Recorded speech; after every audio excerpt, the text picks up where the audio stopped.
Greetings, back with another one. Now, I actually did a video about Game of Death, and I was kind of like doing a watch along thing, but the video got copyrighted to crap. So I got to do it over. So now I just got to use like these still frames. But what I wanted to talk about is that out of all of Bruce Lee's films, the top films that he did, The Big Boss, Fist of Fury, Into the Dragon, The Way of the Dragon. But I want to talk about the film that he didn't finish, unfortunately, because he died. But he was working on the film Game of Death by the time Fred Weintraub and Paul Heller came over to Hong Kong to see him. While he was actually working on the Game of Death, and the footage that he was able to capture were like these big three battles that he had between Danny DeSanto, Goro Irasanto, Jihan J, I believe his name was Jihan J, the Hapkido master, and also a friend of his, Kareem Abdul-Jabbar, arguably the greatest basketball player. And yeah, I just wanted to bring up this film in particular because anyone who's a diehard Bruce Lee fan and you're a strong advocate for his philosophies and stuff like that, and you try to apply them into your life and stuff like that.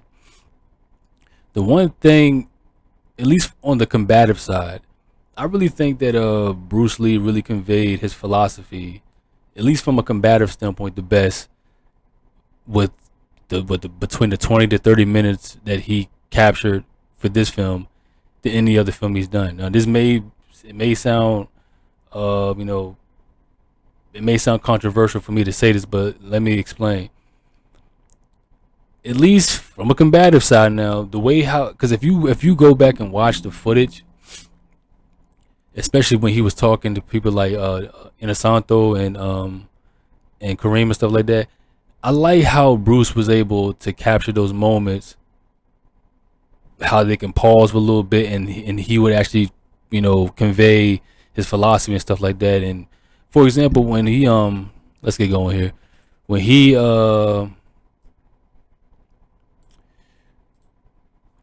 first encountered Goro Irasanto's character, as you can see here, Goro Irasanto, he having being a guy of Filipino descent. The Filipinos, they're really masters of the weaponry. Blades and stuff like that, and the baton, the screamer batons and stuff like that. And that's what Goro Irasanto was using in that fight in the beginning. He was using the batons, the screamer sticks, and Bruce had like this flexible twig looking thing. I don't know what you call it, but it was like this long. It looked like a long piece of green bamboo looking thing. I don't know what it was, but I guess where I'm coming from, we call it a switch. And if you're from the south or the southern areas, you probably know what I'm talking about. It looked like a switch. That's what it looked like. But when Bruce was talking about how flexible the piece of bamboo was, and he was talking about how rehearsed routines lack the flexibility to adapt. That was all his philosophy that he was conveying in that fight with Inosanto's character, and how he said this bamboo becomes a sword and stuff like that. I just like how he was really verbalizing the philosophy. I mean, don't get me wrong, he showcased a lot of his philosophy in the film too, but he didn't do it verbally in the fight scenes the way he did it in this particular feature. And I just like how he did that. And there's no doubt in my mind, it had Bruce Lee had finished this film, this probably would have been his best film in terms of just his philosophy, for at least from the combative side. Because based on what I've heard, from his wife and people who knew Bruce personally, I think the reason why Bruce wore the yellow tracksuit, based on what I heard, it was basically a symbolic way of Bruce saying that he didn't belong to a particular style, that he was fluid, and that he was willing to absorb everything that worked for him. It didn't matter what country it came from. It didn't matter what the culture was. He was able to absorb what was useful to him, and discard what wasn't useful for him. And I think that's what the yellow tracksuit represented. And out of all of Bruce Lee's films, the one that he did not finish because he died is the most popular, you know, attire that people still replicate today. You've seen the yellow tracksuit in the Kill Bill film, and you see it all in the video games. With the characters, the Bruce Lee look like characters that you see in the video games, like Martial Law and John Lee and the DOA series. You just see it everywhere. The yellow track, you see it in like commercials and all these sort of promotions and stuff like that. Just the yellow tracksuit alone adds to Bruce Lee's legacy.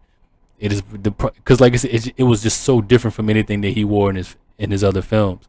A lot of his in his other films, he wore a lot of the traditional, Tongjong tunic, tops and stuff like that, which is really cool. I like what he wore in the Fist of Fury. The black tunic suit, that was pretty sweet. Or was it blue? I think it was like a darkish blue. I don't know, but that was cool. And of course, the white tunic top with the blue bottoms and Into the Dragon when he fought Bob Wall's character. Everything he wore in his films were really cool, just from a traditional standpoint.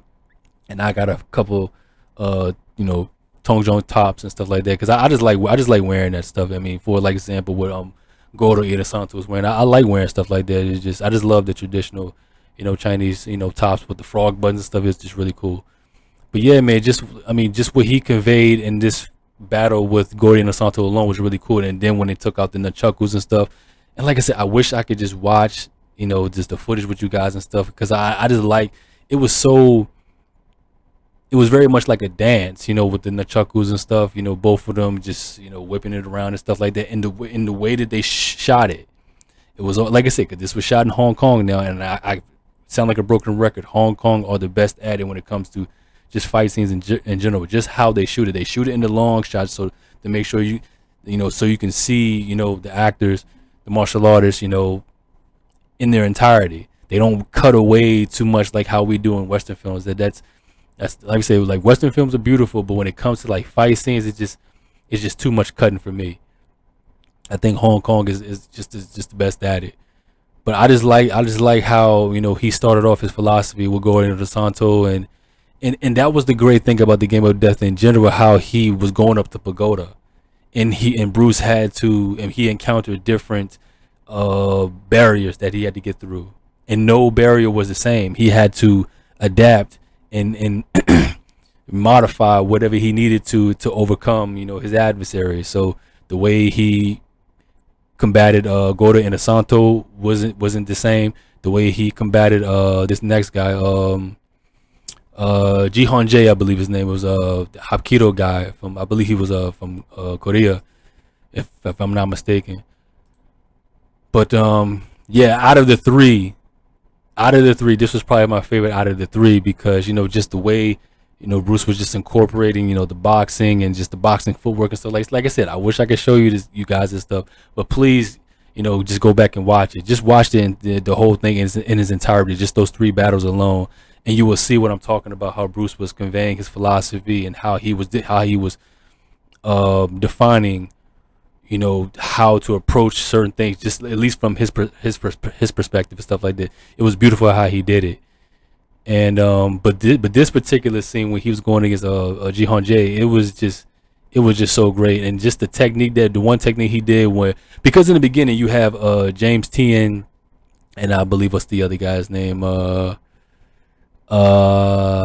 Chian Yun, I believe it's, yeah, Chian Yun.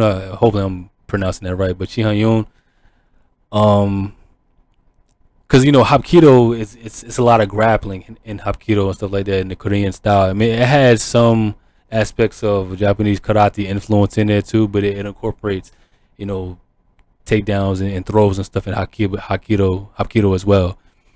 And just how Jin Han Jae was handling James Tien and Chen's characters before Bruce even got in there. Bruce kind of like took a seat back and just watching them, and I guess he was just studying his approach, how Jihan's approach. And then when Bruce got in there, you start seeing the influence and stuff like that. And just when Bruce really, as you can see, like with his stance now, that's really a traditional boxing stance that he's going into right there. So Bruce really incorporated the Western boxing and just the footwork and stuff like that. Bruce, he was very influenced by Western boxing. He thought the world of guys like Gene Tunney and Muhammad Ali, and and Ray Robinson, stuff like that. So he really admired boxers like that.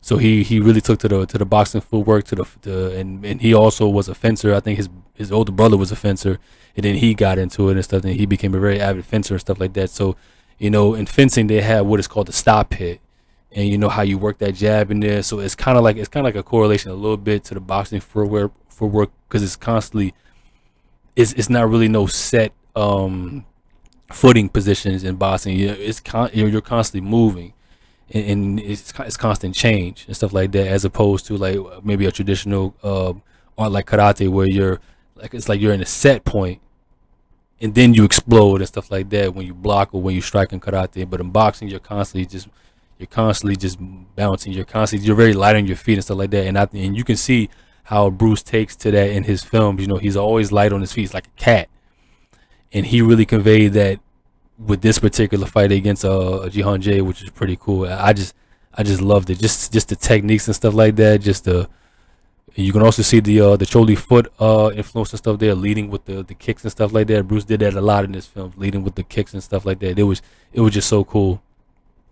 And then while these two are going at it, while Bruce and Jihan are going at it, you see James Tien's character on the sideline. Now the rules specifically, you could not go up to the next level until you defeated, the opponent on that level. But James Tien's character was like, forget that, I'm going up. And who was up there, of course? None other than Kareem Abdul-Jabbar. Now let me see if I can, fix this a little bit. Yeah, you see Bruce and like I said, Bruce and Kareem were good friends. Kareem actually, I think he came to Hong Kong just to visit. I don't know if Bruce called Kareem to come to Hong Kong. I think Kareem just so happen to be in Hong Kong, to my knowledge. And I guess word got around that Kareem was in town because you got Kareem Abdul-Jabbar, 7'2" guy, of Negro ethnicity, walking around Hong Kong. I mean, you can't miss him, right? So I guess word got around that Kareem was in town. I don't know. Maybe Bruce probably, knew Kareem was coming. I know, probably. But they were good friends. Kareem had met Bruce back in Los Angeles, where Kareem was a student athlete at UCLA under Coach John Wooden. And I love the interview where when Kareem was talking to Bruce's daughter Shannon Lee, because Shannon Lee, she has a podcast that she named after her father. It's called the Bruce Lee Podcast, and I listen to it on Spotify all the time. So if you haven't listened to it, I highly recommend. Like I said, if you're a Bruce Lee fan and you appreciate his philosophy and everything he contributes to martial arts and to film and stuff like that, I highly recommend it. Shannon, she does a good job, prolonging her father's legacy. And there were some episodes where you talk to, when you hear from Linda Lee and stuff like that. But she spoke to Kareem, and Kareem was talking about, his life when he was, at UCLA playing ball under Coach Wooden, and he was also practicing with Bruce because they were all in California. So Kareem said, I was dealing with both of them at the same time. So like that was I couldn't imagine how surreal that was for Kareem to be under the legendary tutelage of Coach Wooden, one of the all-time great college coaches of any sport really. And then you're dealing with Bruce, because I think if I remember correctly, Kareem said he started in Aikido, and then he ran into a guy who knew Bruce and stuff like that, and word got to Kareem saying that Bruce was this guy who was kind of like doing his own thing. And I guess Kareem went to Bruce's house to go see him and meet up with him, and based on what Kareem was saying, like Bruce and Kareem, they really got to know each other and talked about philosophy and how they saw life and stuff like that. It was very beautiful how Kareem was talking about it, and you can just tell Kareem was really going back to that time when he was hanging out with Bruce. And you can see the old footage of Bruce and Kareem at Bruce's house, and they're kicking the bag and punching the bag and stuff like that. It's really cool. And Kareem, like I said, 7 feet tall dude. I mean, just leading with those kicks. But this fight scene, in particular between Kareem and Bruce, it was pretty cool too, because like I said, I mean, out of all of Bruce's films, he never faced anybody that was 7 feet tall, that was that tall. So how do you deal with somebody with that sort of reach? And obviously, I would say this was like, and another thing what I like about what Bruce was able to demonstrate in this film, like as you see in the picture, you see the that footprint on Bruce's chest. That was the part where Kareem was sitting in the chair and he kicked Bruce right in the chest and left that footprint there. I like how Bruce allowed himself to really take a beating in this film. He was really pushed to his limits in this film. Like in all of the other films, he was kind of like an Iron guy, like an Iron Man. Like just nothing could hurt him. You know, he was taking out 20 people at once and stuff like that. I mean, there was a few people got some shots in. He'll probably take a punch or a kick, or they'll knock him down or throw him down. But like in this film, I really like how Bruce allowed himself to be pushed to the limits. And this was probably Bruce's toughest fight, you know, because Kareem, like being at the top, being at the guy at the last level, he really pushed Bruce to his limits and stuff like that. And it was really just cool how, you know, you see Bruce's flexibility, how he can shoot that kick all the way up to Kareem's head and stuff like that. And Kareem's character wore like shades because he had like sensitive eyes to sunlight. And then there was this part in the fight where Bruce discovers, because as you can see the windows back there, Bruce kind of like knocked the holes through those, you know, those squares back there, and the sunlight was shining into the room, and that's when he noticed Kareem's character had like a weakness and stuff like that. And I like how Bruce's character exploited that, and again you just see just a different array of, you know, really cool techniques and takedowns and stuff like that, and you could see like some of the judo influences in there and stuff like it was pretty cool. And then, of course, towards the end, where Bruce had Kareem in the guillotine, the reverse guillotine side headlock, and choked out Kareem's character, which is cool. But like Bruce really allowed his character to be pushed to the limits in this film, and it's just such a tragedy, man. Just such a shame, man. I just wish that Bruce would have finished this film. I just think this probably would have been his best film thus far if he had finished it. Don't get me wrong, The Big Boss was great, Fist of Fury was great, Way of the Dragon was great, Into the Dragon was great, but it was just something about this film, just the way he conveyed his philosophy from a combative standpoint. I really liked it. And in this film kind of gets lost, and obviously it doesn't get as talked about as the other ones. Why? Obviously because he never got to finish it.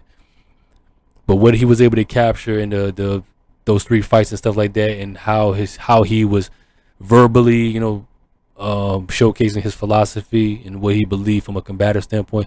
I just thought it was really cool because he didn't do that from a verbal standpoint. He did it mostly with just his movements. Like I said all the time, Bruce Lee probably would have been a great silent film actor. I think he would have been, because just like Cool J said in the documentary a while back, there were just looks and glances where he didn't have to say anything. It was his facial expressions and his emotions and his body language did enough. And Bruce said himself that a motion picture should be more emotion and keeping the dialogue down to the minimum. And he really conveyed that in all of his films. It was great. But yeah, you guys, I just wanted to, you know, just talk about this again. And like I said, I mean, the fact that Bruce, you know, died at such a young age, he was only 32 years old. I mean, he died 14 years before I was even born. But when I came across his films, and I got a little older and really started to absorb his philosophy and things that he believed, and how he was so concrete on what he believed, and having this mentality where, I mean, it was revolutionary at that point. It really was, for a guy who didn't want to be stuck and married to one thing. He really wanted to expand and go beyond what he knew. I mean, he wasn't discarding the Wing Chun.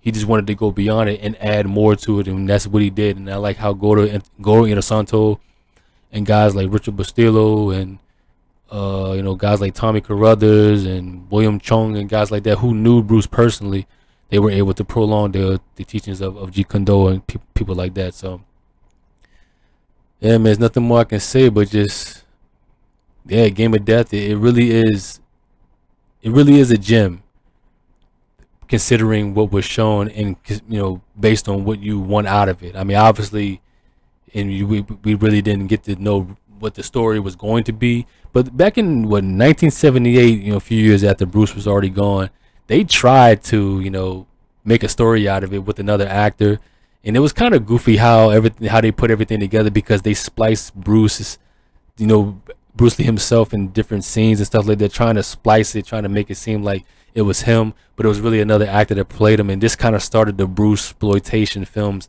in the 70s and 80s after he was already gone.